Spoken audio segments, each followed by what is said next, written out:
ñaari tur yi ak sida bi nga xam ne nee nañu mi ngi law ci réew mi alors Doyen Sano bi nga déggee nouvelle bi ci ban état la fekk. man sax dañ ma piégé mu ngi ma fekk dimanche defe naa ne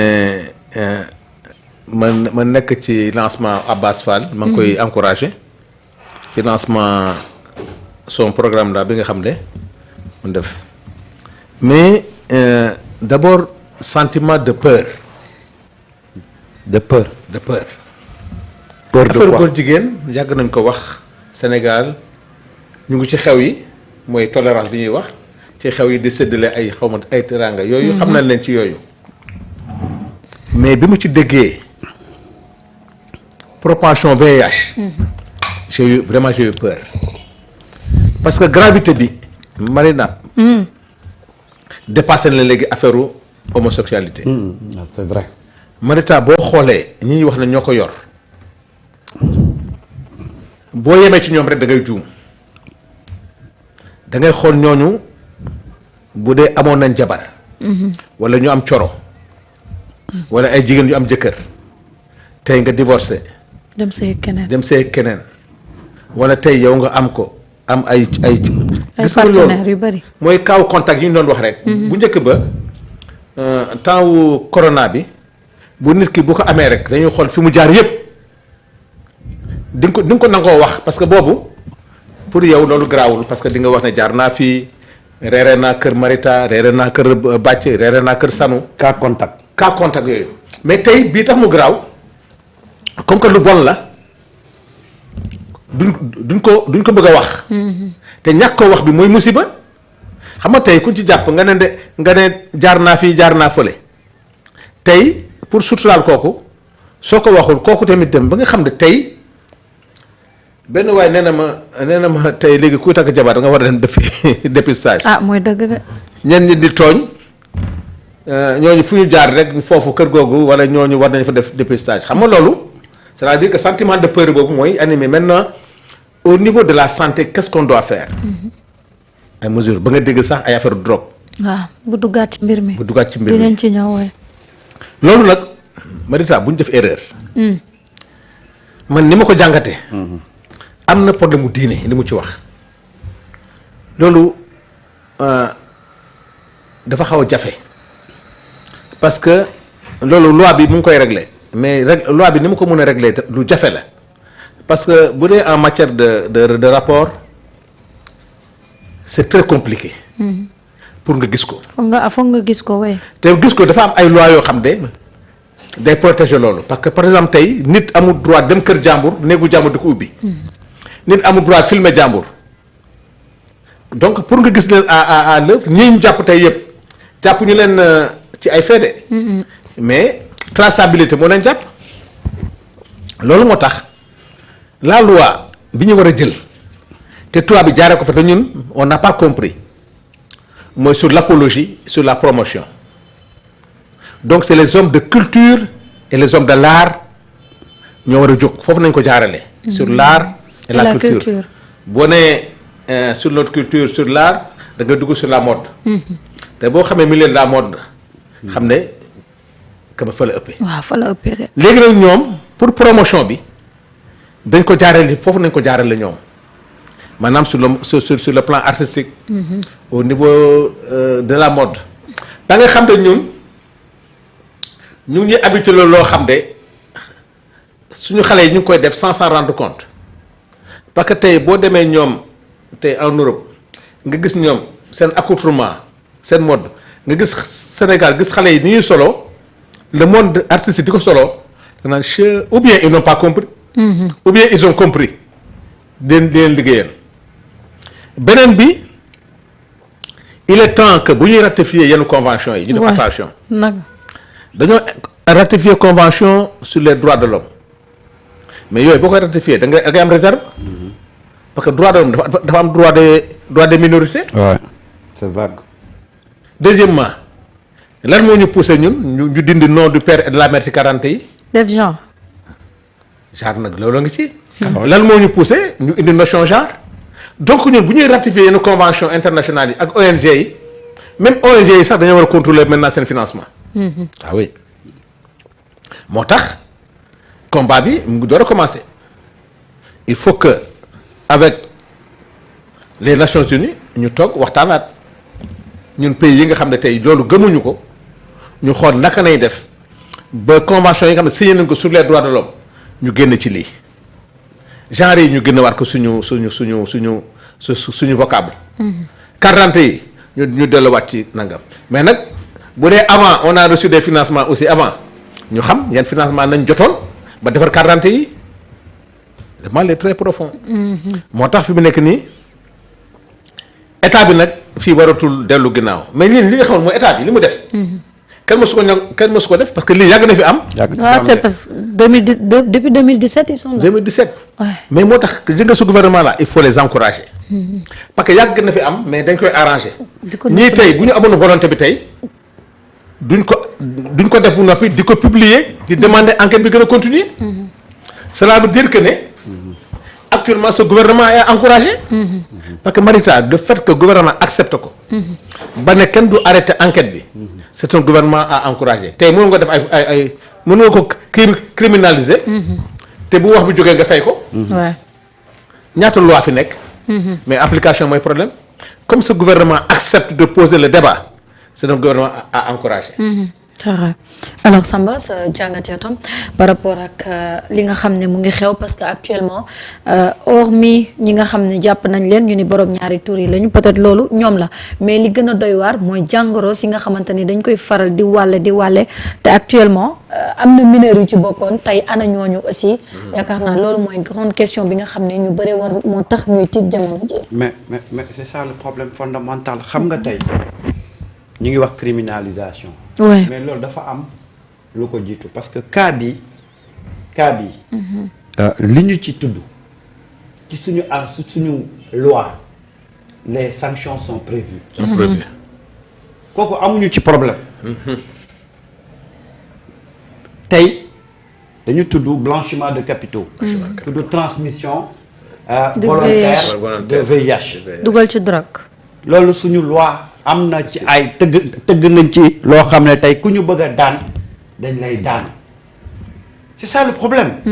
parce que xam nga souvent Sénégal malheureusement quand il y a un problème. day am ay glissement yoo xam ne ba on a tendance à oublier le problème fondamental. xam nga tey le phénomène de góor jigéen. du lu nouveau au Sénégal. du lu bees.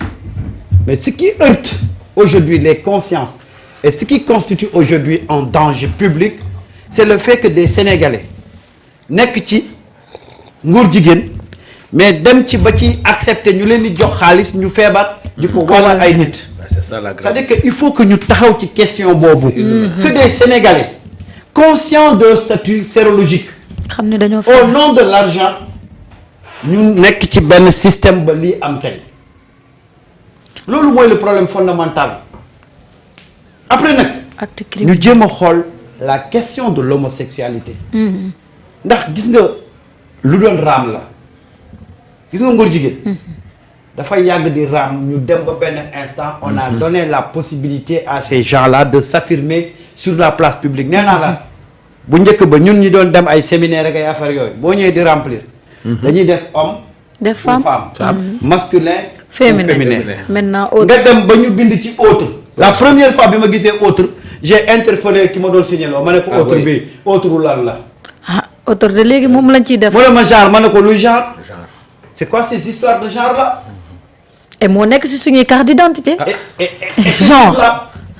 waa ji dafa toog bi sax mu ne ma saa yaa may tardel suma jox quoi ma ne ko bàyyi leen di dox ci suñuy main. vous êtes en train de façon inconsciente de nous faire cautionner des choses. yoo xam ne buñ ci bàyyiwul xel après day xëy ne pan ci penc bi. mais yàgg ngeen di dem ñu def M masculin. F féminin après def autre. ñu toogaat ba ñu envahir la culture. la musique la mode pour toujours rek ci promotion boobu dañu gëmloo ne lii mën naa nekk. les cinémas aussi. voilà les séries. alors. kan moo yëkkati loxo. kenn. personne n'a bougé pour dire nañu arrêter lii. nga dem ba da ngay gis ay dessins yoo xam ne ça te renvoie à ça. gars yi yàgg nañoo préparer de.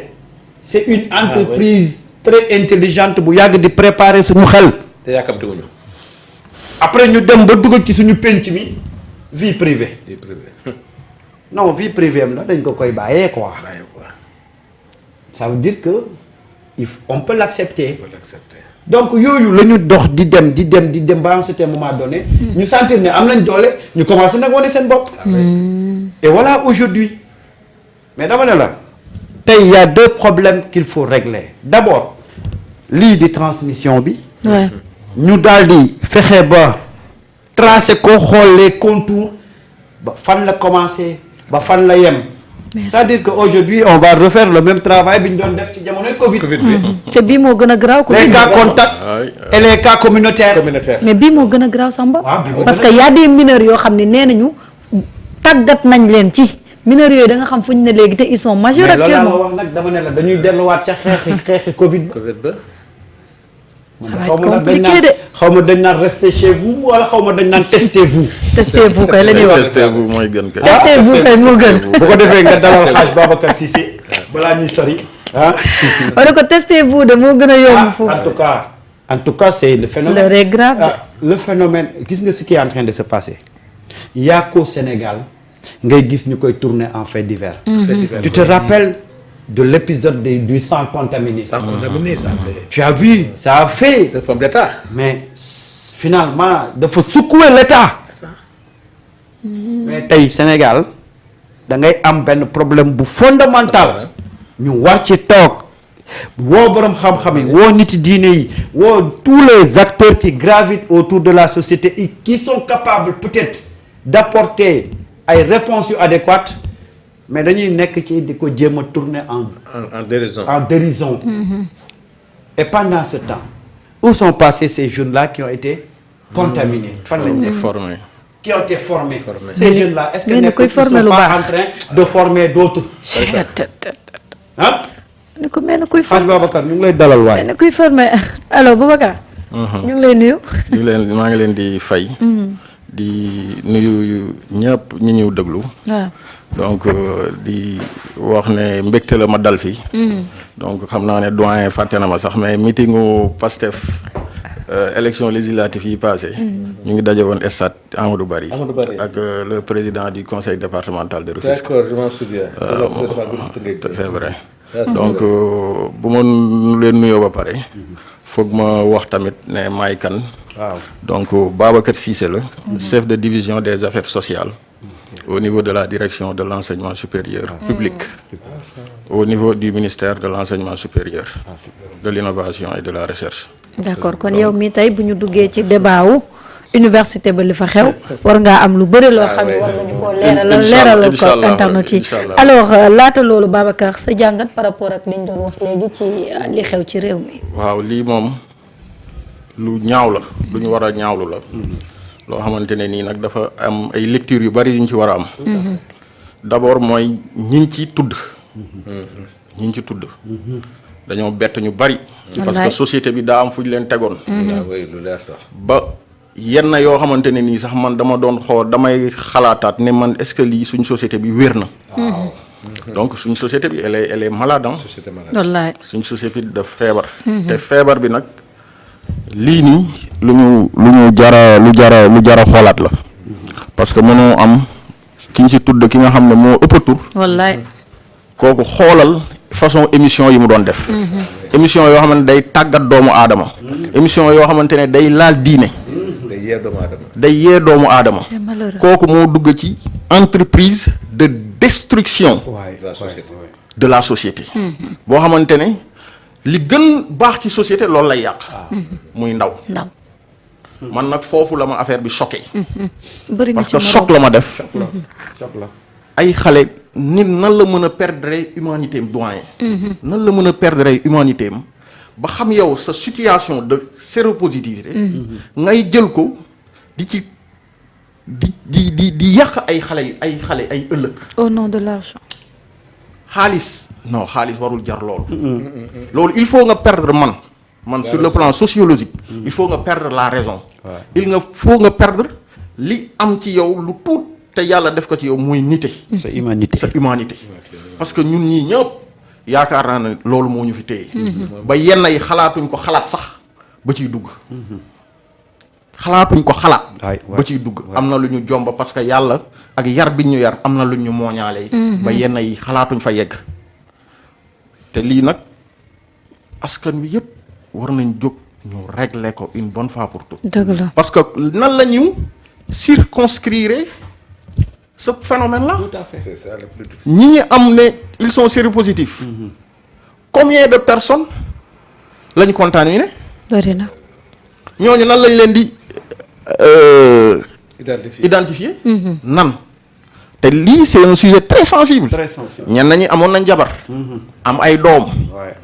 takk ay sëy yu baree bari. parce que ñoom c'est une méthode. waaw c'est une méthode pour eux de se dissimuler. Ouais. au travers de la société. de la société. absolument. non loolu nag lu ñu war a xalaat la. lu ñu war a xoolaat la. te man li njàqare laa ci gis. te état bi nag war na gën a mën a am taxawaay parce que am na taxawaay sax parce que lii am na état yu fi jaar lii amu fi woon. dañu waxante dëgg. ñii moom dañoo ñame ne lii dañ koy génnee fësal ko. ñu xam ne mbonte bi. fii la yem te fii la jëm. te loolu dañ ko war a retenir. ñu dooleel leen ci lii nii ñu jëm. parce que lii nii lobby yu mag yu am doole yu am alal. ñoo ciy laxas. yu am réseau. ñoo si ne. te jaral na leen lu ne de. yàlla xam na ne. ñun ñii ne ci ministère yi. xam nañ ne ñii. jaral na leen alal ju bari. pour wax ji xoola nax saay. ñun nag ñooy def suñu kéemtalaay kàttan ba jox suñu gouvernement bi doole. may leen ne lii nii moom day dakk.